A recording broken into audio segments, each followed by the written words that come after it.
Përshëndetje dhe mirë se vini me Noli Show, Noli TV këtu në Shtetet Bashkuara të Amerikës. Kur ballafaqohem me njerëz, sidomos me njerëz të një profesioni të njëjtë, besoj që ka me qenë edhe motivimi imi, me qenë se kam edhe në pak një eksperiencë të gazetarisë dhe të prezantimit.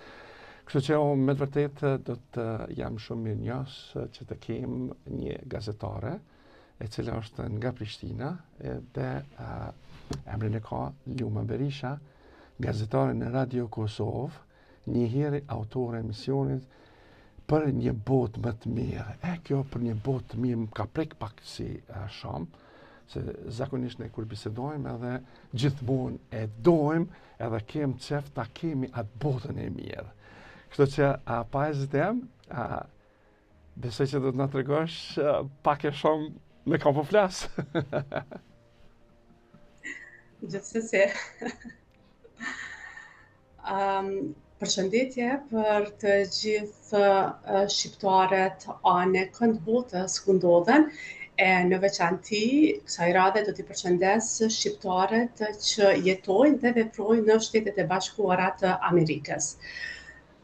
Po, ashtu siç më prezantuat, jam Ljuma Berisha.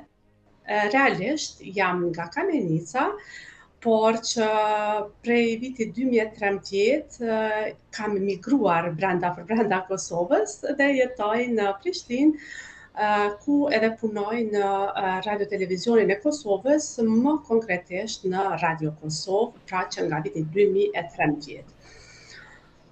Si që thatë edhe ju, jam autore e një emisioni që titullohet Për një botë më të mirë, brenda të cilit emision trajtoj tema sociale që prekin në përgjithësi shoqërinë, por me raste edhe mundësisht më shumë ju jap hapësirë personave me aftësi të kufizuara. Besoj kjo është një panoramë e shkurtër e asaj çfarë më pyetët, gjithsesi gjatë bisedës do të zgjerohemi dhe do të flasim edhe më shumë sa i përket punës time, studimeve dhe gjitha këtyre gjërave. Ndëgja, unë çdo herë kur marr emisione, edhe tham edhe bëj përgatitjet, bëj pyetjet, bëj gjanat interesante që mi kanë mua. Por shpesh herë kur kam intervista dhe më ftojnë të Noli, a ka mundësi ta bëjmë një intervistë me tyje. Edhe atëherë më kapa e panika, më kapa e stresi. Pse? Se tham, a thua, a do të munden të më pyesin se çka unë kam dëshirë. Shpesh herë më thonë, kem dëshirë që të na tregosh çka do të pyetje, i tham jo, të lutem spontanisht. Edhe fillojnë më pyesin, edhe do me thonë, e kam atë farë në anglisht të nervous, një se loj frike, edhe thamë si do t'ja dalë, por aty motivohem shumë. E kështu që me knetësi edhe me pa hezitim, si thuhet me një fjalë popullore, kisha pas dëshirë të di pak rrugtimin e juaj të fëmirisë edhe sfidat e juaja, edhe mos e kap edhe ti mikrofonin, se kur kam qenë i ri, e kam kap kollomoqen edhe kam shoklu edhe kam nis me folën. Kështu që na trego pak të lutem. Po, si fëmijë, realisht gjithçka kam dashur të bëhem. Kam dashur të bëhem një doktoresh, kam dashur të bëhem një mësuese, kam dashur të bëhem gjithçka. Domethënë, çdo gjë që kemi parë në filmat e vizatuar, kur luanim ato lojrat fëmijërore, gjithmonë kam dashur që ajo të bëhem. Mirë po, ta them realitetin, gazetarin, ndoshta si prezantuese që luanim, kur prezantonim programe shkollash në kopësh të këto gjitha, edhe më ka pëlqyer, por tamam si gazetare nuk e kam pas synim thujase deri në vitin ndoshta 2010, 2011, aty dikon ka qenë. Si fëmijë, domethënë kam qenë një fëmijë shumë energjik, edhe pse në një moshë shumë të vogël kam pas një aksident edhe pastaj më janë shfaqur problemet me shikimin.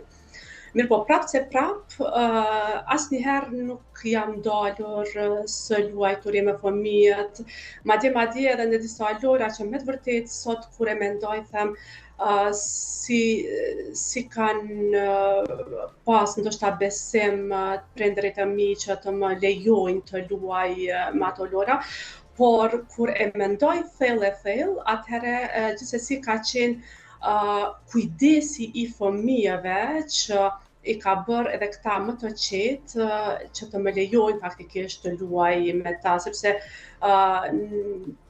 kemi luajtur lojra nga më të ndryshmet.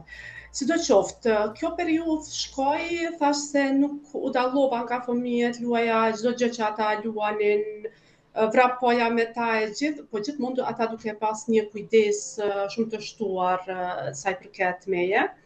Më pas erdhi koha e shkollimit, edhe tani së fundmi ka filluar që të zhvillohet sistemi gjithëpërfshirës i nxënësve, domethënë që të studiojnë të gjithë nxënësit së bashku. Domethënë nuk e di sakt vitin vetëm ndoshta 2015 e këtej, por mua më desh të vazhdoj shkollimin në shkollën speciale për të verbër në qytetin e Pejës. Nëse më pyesni sa ka qenë ajo e vështirë dhe po vazhdoni të lutem se është jam duke dëgjuar me vëmendje dhe me të vërtetë je ka motivon me këto gjërat e bukura se gjithmonë një njeri që e don një sukses pa marrë parasysh në çfarë sfida përballohet, në çfarë sfida shkon, edhe gjithmonë mundohet të gjan vetveten e t'ia del. Të lutem na trego për këtë daljen e juaj se keni arritur. Po, me knaqësi. Domethënë unë si 5 vjeçare, domethënë që ditëlindjen e 6 e festova në Pej. Mua më dërguan prindërit atje. Ka qenë e vështirë jashtëzakonisht, kjo për faktin se unë u rrita në një familje ku përbëhej nga prindërit, motra dhe vllai. Edhe tani llogarit nga një familje prej 4 anëtarësh, shkon në një vend krejt tjetër, në një vend me shumë njerëz, në një vend që nuk i njeh njerëzit. Nga ana tjetër, unë i kisha shoqet e mia që vetëm vazhduan shkollimin në qytetin tonë. Unë nuk kisha në gjendje ta kuptoj realisht se ndjes se unë nuk mundem, domethënë ta vazhdoj mësimin krah për krah tyre, saqë e mbaj mend që kur shkova atje, unë e mora kukullën time, mora betaren, e mora lapsat e gjitha këto, sepse unë nuk dija që atje nuk do të shkojmë, nuk do të vazhdoj mësimin me shkrimin e zi, po do ta vazhdoj me një shkrim që është i përshtatshëm për persona me probleme vizuale, siç është shkrimi braille. Po e vështirë ka qenë shumë, por me vullnet edhe me përpjekje edhe duke më nxitur prindërit e mi, unë domethënë arrita ta përfundoj shkollën fillore edhe shkollën e mesme po në qytetin e Pejës, që është një shkollë rezidenciale, është konviktore, domethënë atje edhe flinin nxënësit, edhe ishte shkolla njëkohësisht. Brenda këtij rrugtimi normalisht që ka edhe shumë, domethënë çka të thuhet, por nuk besoj që do të na dilin orë të tëra. Pastaj përfundoi shkolla fillore, me vazhdu me shkollën e mesme. Ishin 2 drejtime të punonin të mësonim realisht si centralist edhe fizioterapia, por si që thash edhe në fillim të bisedës, që më pëlqente mua shumë mjekësia, unë që në shkollë fillore ndava mendjen tash do të vazhdoj në shkollën e mesme për fizioterapi, por për fatin tim, atë drejtim e hoqën edhe mbeti vetëm telefonia, që ta them të vërtetën e përfundova, por e kam përfunduar vetëm sa për ta pas diplomën e shkollës së mesme. Realisht kam mësuar edhe gjitha këto, por e kam bërë pa dëshirë, si ta them, jo që më pëlqente, por nuk ishte alternativë tjetër, edhe mua më doftë ta ndjek këtë rrugë. Mbasi që përfundova shkollën e mesme, u ktheva në qytetin tim edhe fillova të shikoj për më tutje, se si që thash unë nuk jam person që nuk mundem me ndajt kot, jam person që edhe një punë nëse e bëj gjithmonë të njëjtën nuk më pëlqen, gjithmonë kërkoj gjëra të reja, edhe pse ndoshta me raste janë shumë sfiduese, janë të vështira, por gjithsesi unë e provoj. Edhe më besoni që nuk dorëzohem deri në momentin që unë e bind veten që me vërtet nuk mundesh me kry ose nuk mundesh me arrit këtë. E që deri më sot nuk ka dalë kështu, sepse gjatë rrugtimit edhe ka pas raste që jam rrëzuar, por jam mësu, i kam shkundur gjunjët edhe kam vazhdu rrugën tjetër. Ndoshta ka qenë rruga më e gjatë, por prap se prap e kam arritur qëllimin. Kam dëshirë të di nga u motivove, nga dëgjove, si erdh ideja që të fillosh edhe t'i thush vetës, kam dëshirë të jem një gazetare, kam dëshirë që të jam një prezantuese dhe të mirem me njerëz, të mirem me palë. Edhe nga ka arë kjo motivi, këtë sekret po më intereson më shumë. Po, këtë më sesi, faleminderit shumë për pyetje. Më të vërtet, ashtu si që the edhe më herët, kur vendosi që të intervistohem, ta pranoj ftesën prej dikujt, gjithmonë tham, o Zot, si do të më pyesin, sepse gjithmonë kretë më varet gazetari që ka të pyet, përgjigja e anës tjetër vjen, por me të vërtet po ndihem shumë komode, faleminderit. Shikoni, unë tentova që të regjistrohem në fakultetin juridik, sepse gjithmonë më pëlqente që të zgjidh problemet, merrem me thjesht me njerëz, të përpiqem që ndoshta në një kalaku është duke u ndërtuar, ta hudh edhe unë një burr të vogël edhe të jam pjesë e atyre punimeve. Por fatkeqësisht nuk pata sukses.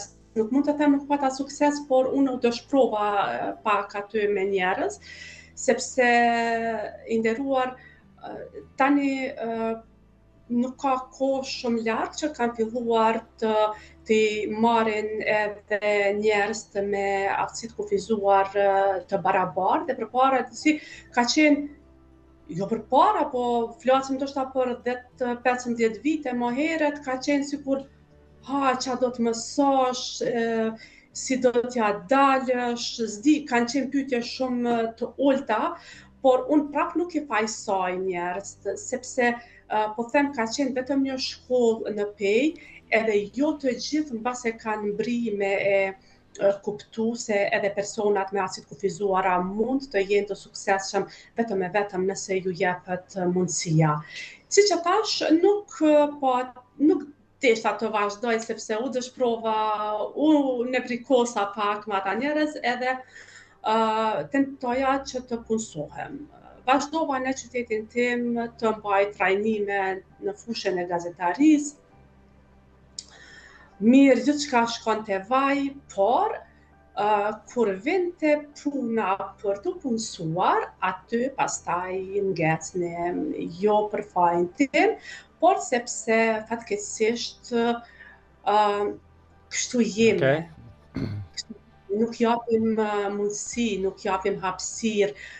Domethënë, derisa unë ju ofroja kontributin tim, domethënë rregullisht e gjithçka, po kur erdhi pastaj puna për të punësuar, aty motivimi tjetër, edhe mbase në intervistë vajta, u përgjigja gjitha, por nuk më pranuan që të bëj. Edhe vjen një rast vazhdoja pastaj trajnimet. Edhe kur më pyete se si erdhi ajo dëshira për të vazhduar për gazetari, në të vërtetë mua nuk më erdhi dëshira fare të vazhdoj për gazetari, por mua më erdhi dëshira që të largohem komplet nga Kosova. Oh, wow.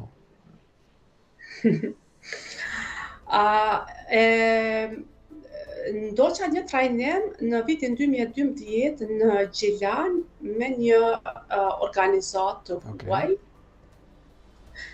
Të them të drejtën, ajo ishte një trajnim për ndërtimin e startupeve, për krijimin e startupeve.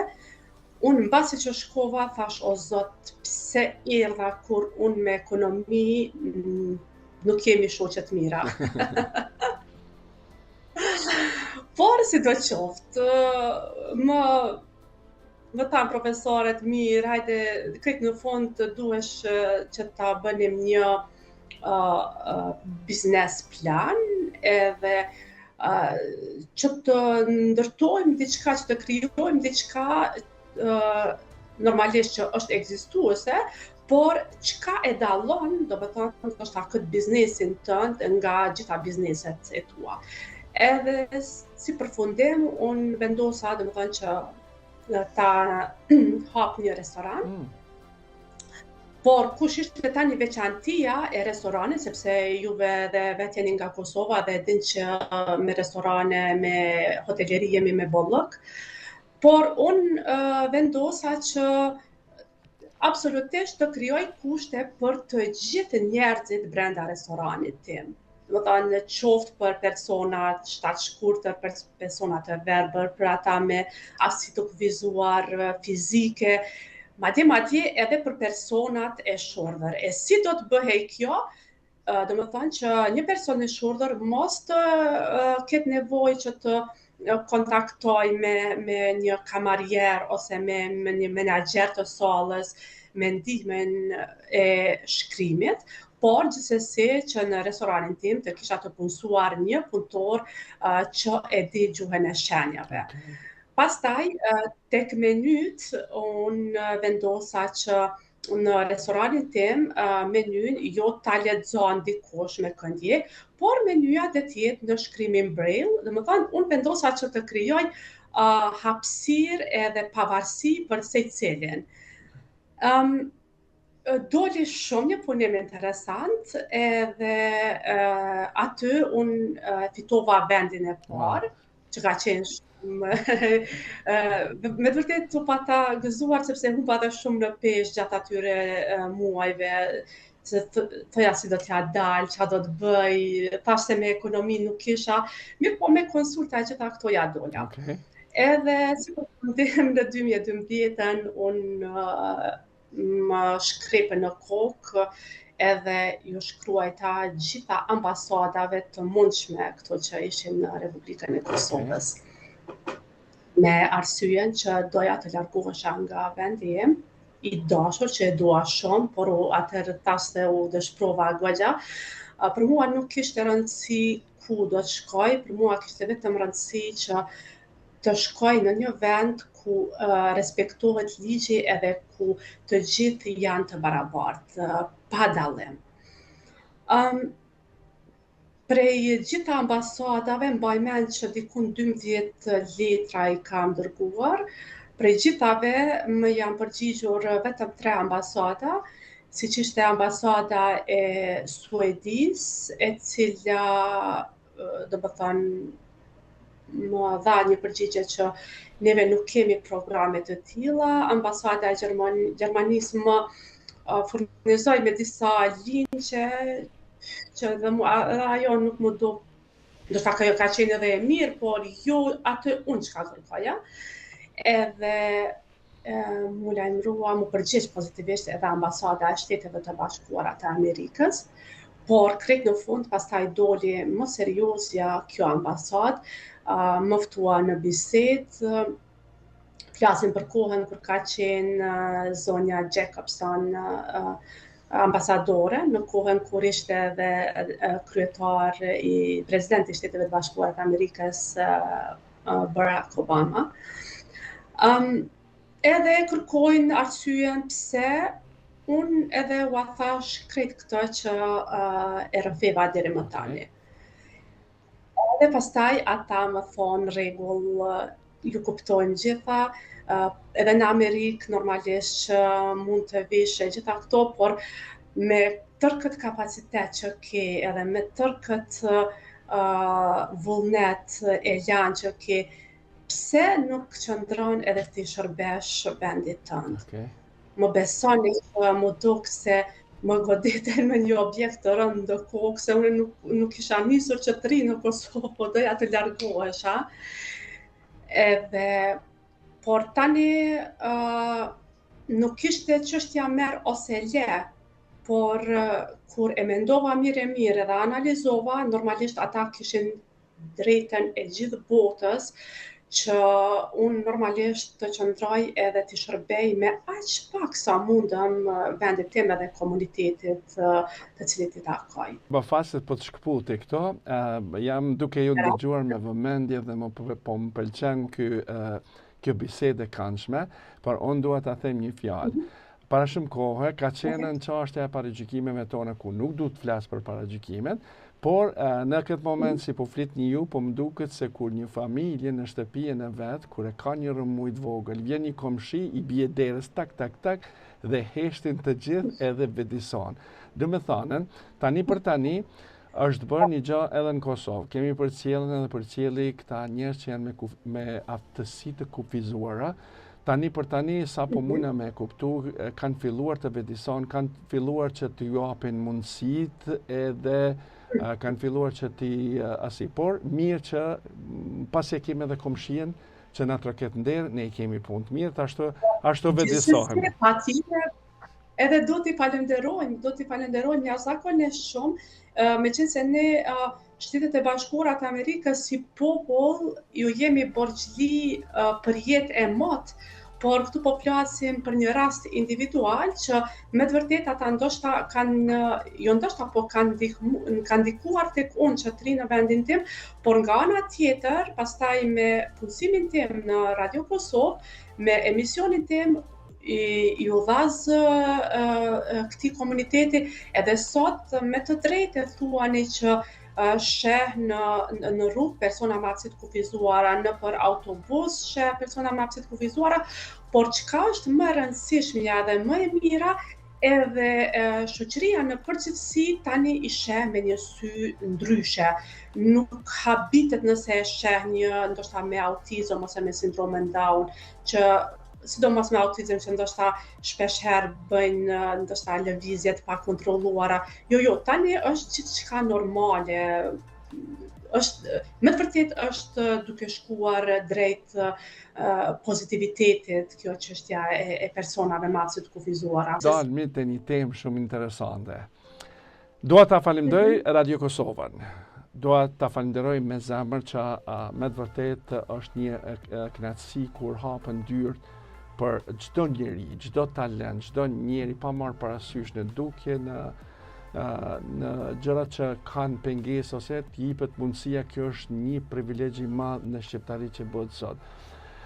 Emisioni juaj që keni përzgjedhur për një botë të mirë, të lutem na trego ka ardhur kjo ideja. Pse ka ardhur kjo ide?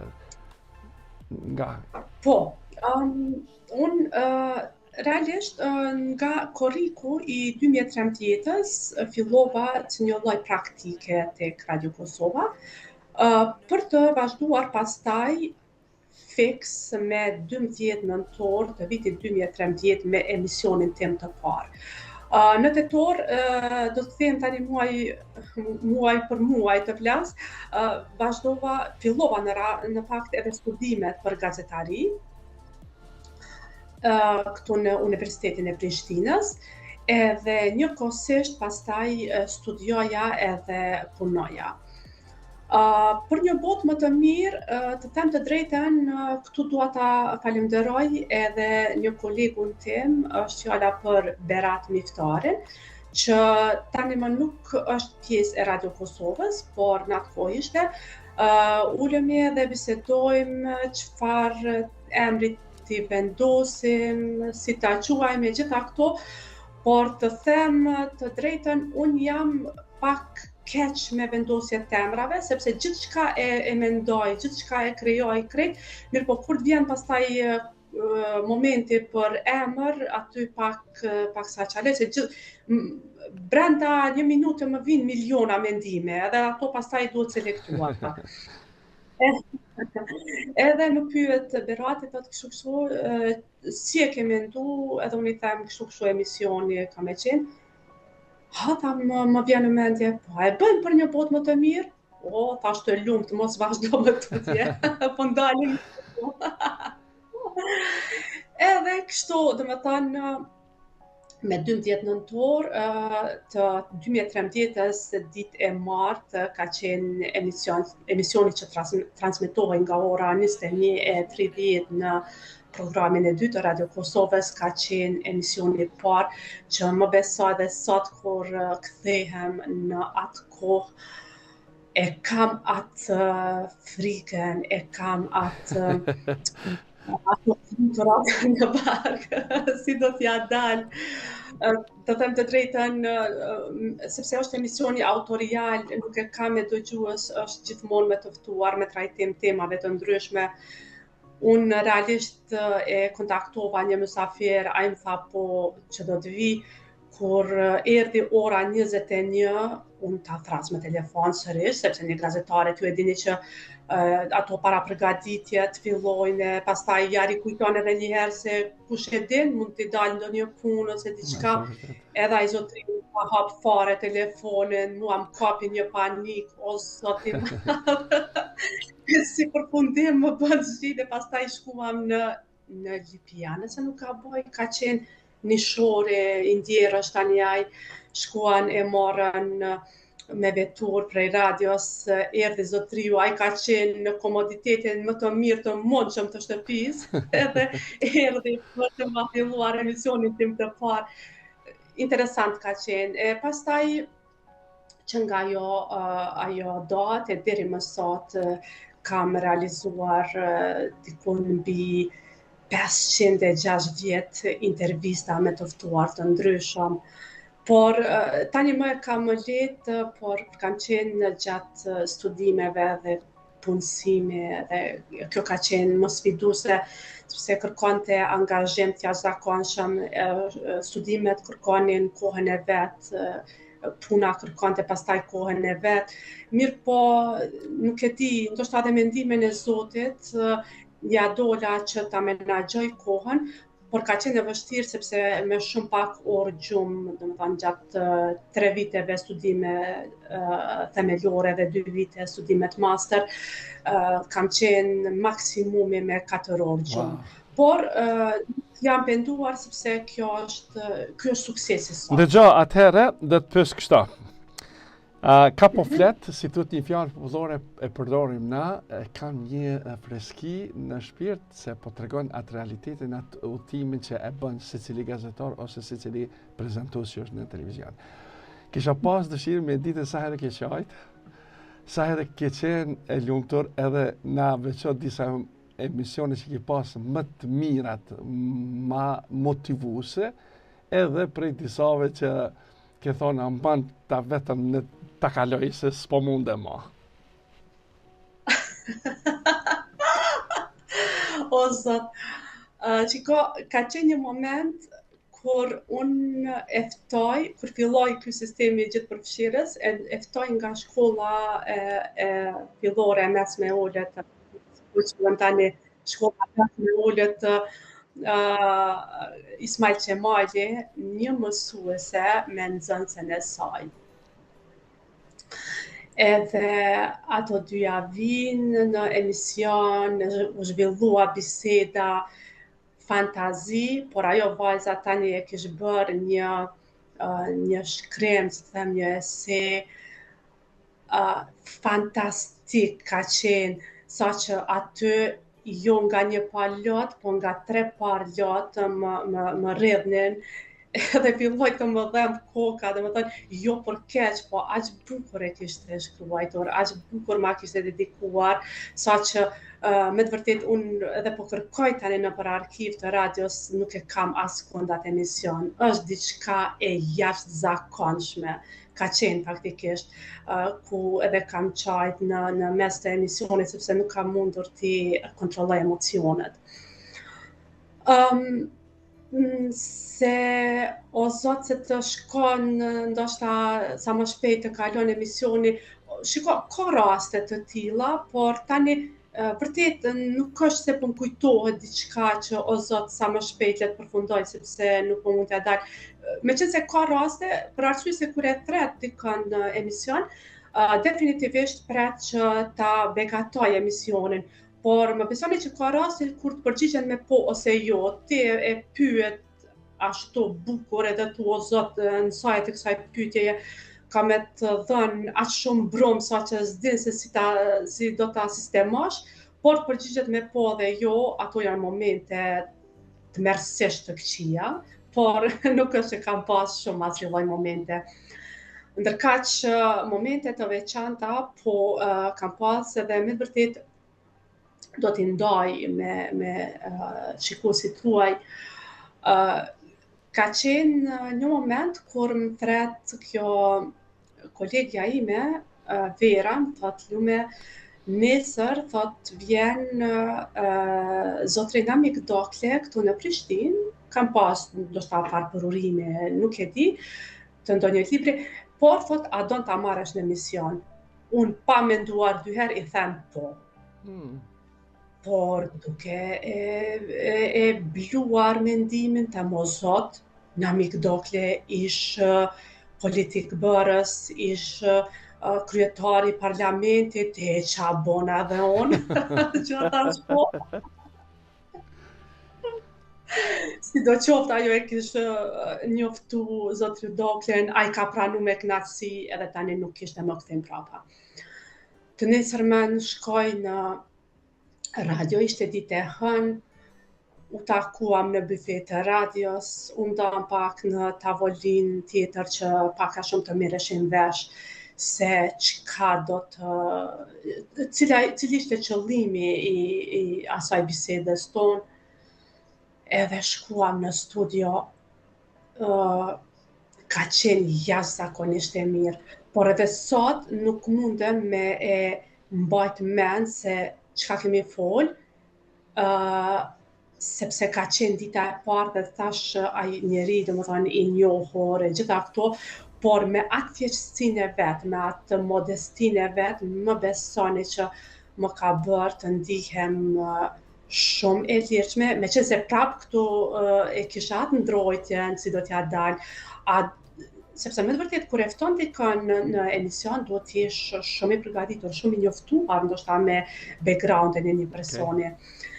Por fatmirësisht atë intervistë e kam tani në librin tim të fundit që kam publikuar zhandrit publicistik tek Zërat e Librit.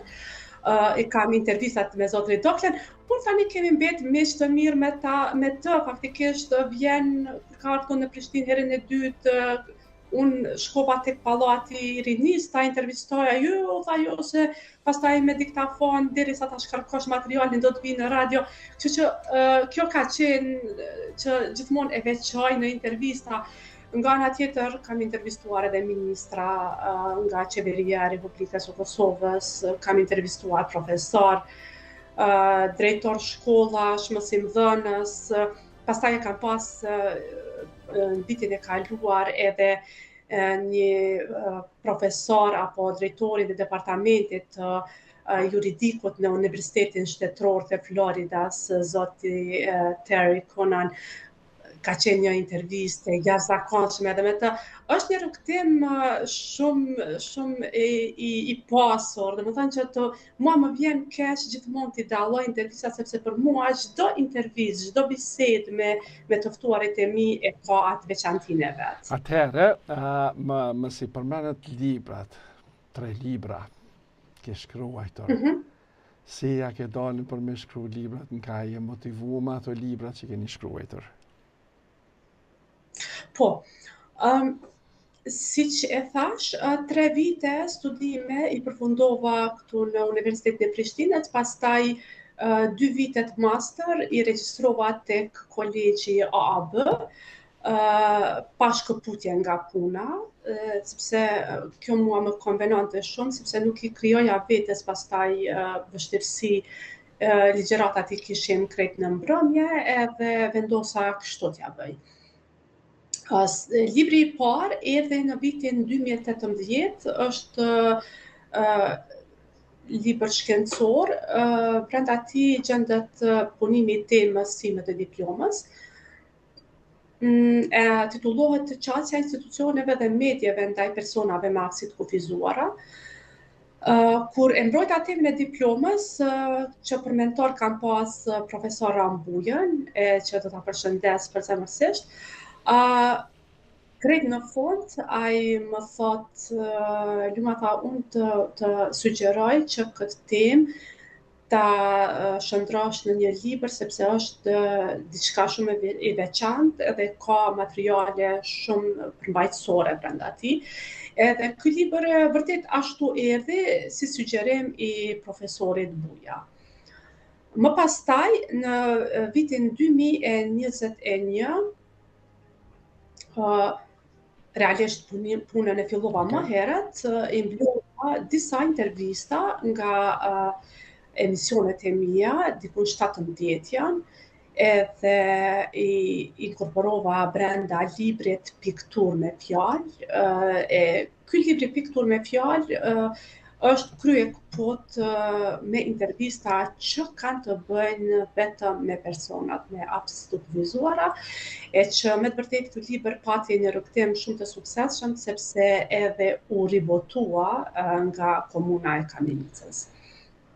Në po të njëjtin vit. Vitin e kaluar botova librin Zëra Hibrid, që përmban 14 intervista, po me personalitete të jashtëzakonshme, do t'i quaja. Realisht, ky libër është dashur të publikohet më herët, diku në vitin 2023, por fatkeqësisht unë po në atë vit e humba babën, të ndroj jetë, edhe në një farë forme pak u demoralizova, nuk kisha vullnet vazhdoj me punë e gjitha, por shpesh e them që jemi të bekuar që kemi miq, pastaj me ndihmën e miqve dhe me ndihmën e shumë dashamirëve, unë ju riktheva në një farë forme përditshmërisë edhe mund ta rikthej atë energjinë që e kisha, sepse gjatë asaj kohe vetëm ju dhash punës, sepse ishte e domosdoshme puna, tjera gjëra I lash gjitha anash. Pastaj vitin e kaluar me 24 shtator u përurua dhe libri Zëra Hibrid, që I takon po zhandrit publicistik, përmban 14 intervista, siç e thash, edhe ka personalitetet ndryshme brenda librit, që secili prej tyre e tregon rrugtimin e vet jetësor, flitet për art, kulturë, politikë, gazetari, krejt këto janë brenda. Atëherë do të pyes teknologjinë. Sa e ke të njohur edhe sa e avanson edhe sa je e përkushtuar? Të jem e sinqert, teknologjinë e përdori vetëm për aq sa më duhet. Nuk jam shumë e dhënë mbas teknologjisë.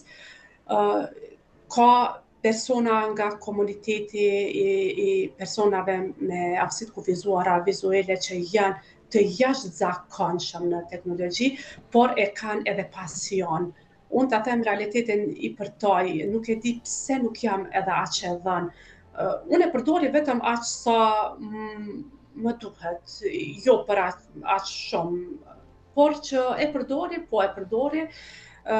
me raste kur më shkaktohet ndonjë telashe edhe kërkoj ndihmë, por e përdori veç aq sa më duhet, siç e thash. Sepse edhe për persona me aftësi të kufizuara vizuale tani është shumë e lehtë, janë programet me zë, nuk shkaktojnë telashe, qoftë në përdorim telefonit, kompjuterave ose gjithë teknologjisë informative, por që unë nuk jam shumë meraklije që shtuhet shumë në përdorim qoftë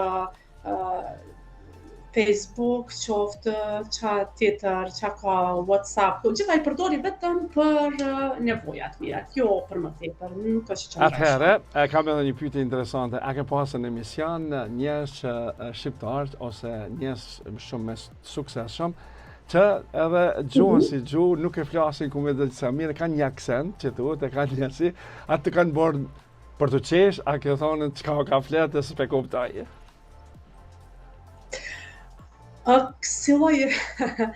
Kësi raste nuk po më kujtohet që kam pas, por që kam pas, do më thonë, një zonë, dhe tani më kujtua në moment nga Shqipëria, është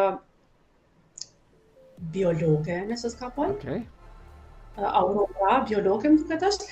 Ajo merret me mjedisin, është guid, është një zonjë e nderuar nga ana ime. Ajo, kur kemi biseduar gjatë intervistës me të, ajo ka fol komplet me dialekt shkodran që më ka pëlqy jashtëzakonisht shumë. Do të thonë, kështu nuk kam vyshuar asgjë, komplet sikur me qenë tamam në mes të Shkodrës, e jo sikur të jemi në studion e Radio Kosovës.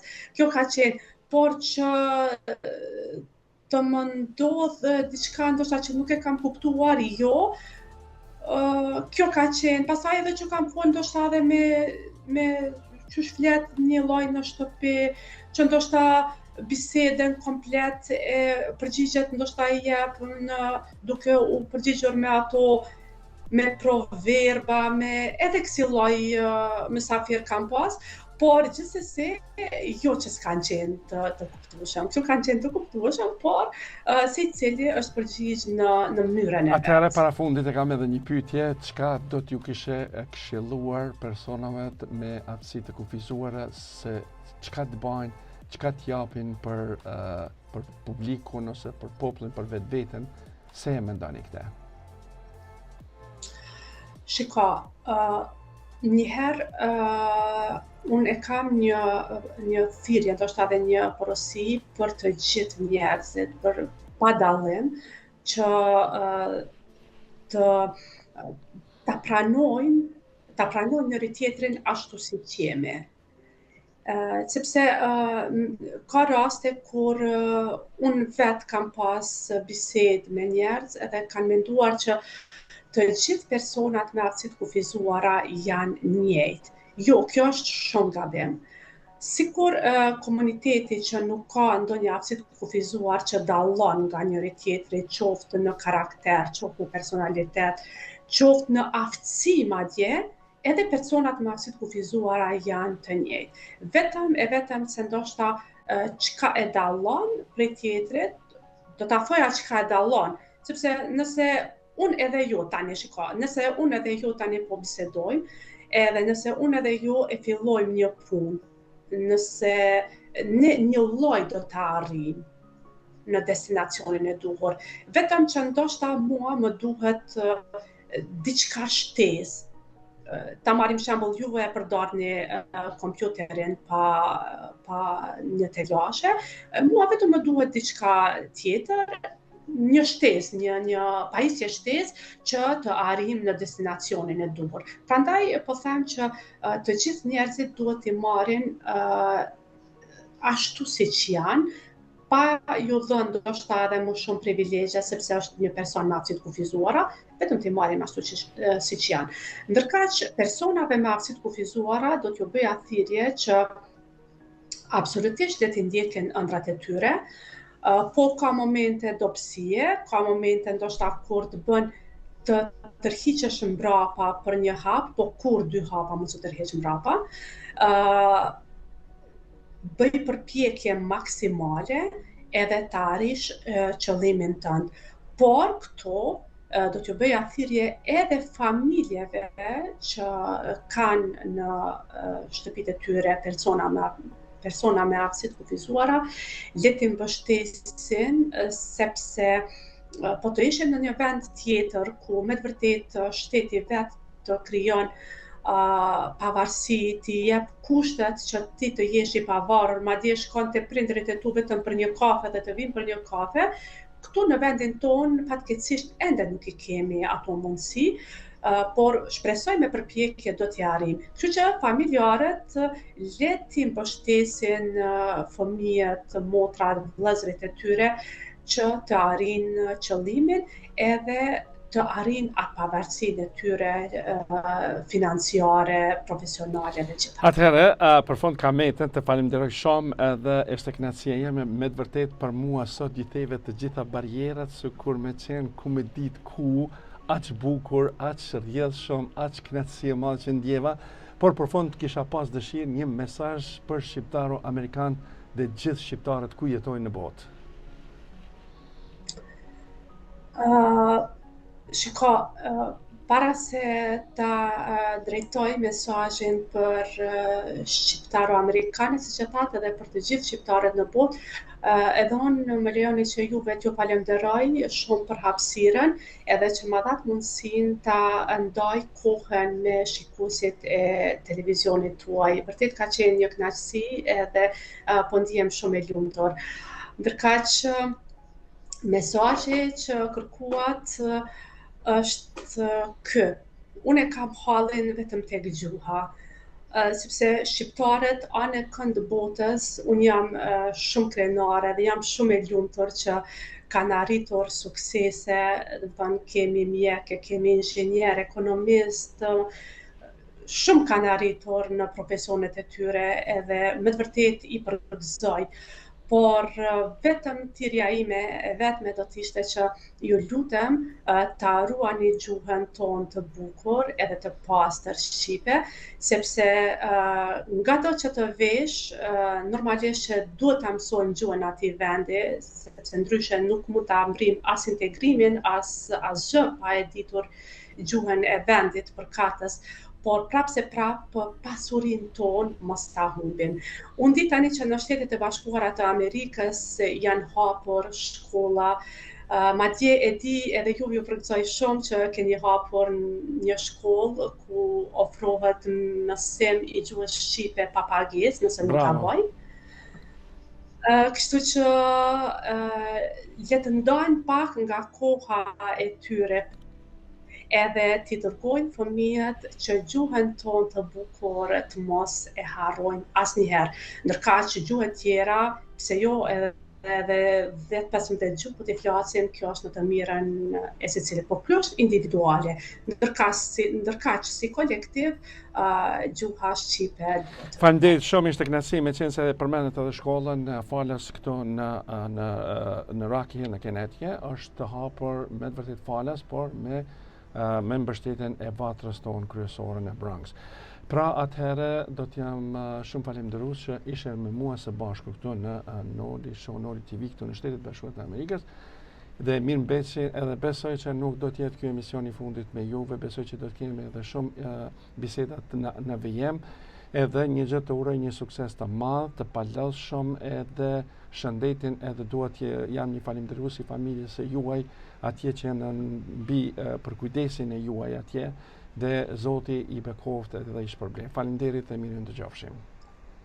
Faleminderit edhe juve shumë, jeni të mirëseardhur çdo njëri prej jush që nga këtu ju bëj ftesë që kur t'jeni në Kosovë të takohemi edhe gjithsesi të shpalosim edhe sukseset e shqiptaro-amerikanëve me dëgjuesit e emisionit për një botë më të mirë. Faleminderit. Pas kemë në seklet me ardhën në studio edhe me fol për njerëz që haj me detse që do t'jetë. Faleminderit shumë. E pra të nderuar shikues dhe dëgjues kudo që jeni në përbot, faleminderit shumë, ishte kënaqësi ime që patëm Lume Berisha, gazetare në Radio Kosovë, një herët autore emisioneve për një botë më të mirë. Dua të përshëndes edhe një mik timin, Agim Kitën, dhe dua të përshëndes të gjithë stafin e Radio Kosovës, ju lumt për punën, për mrekullinë që shfaqni në emisionet. Mirëmbëjtje dhe mirë ndëgjofshim deri në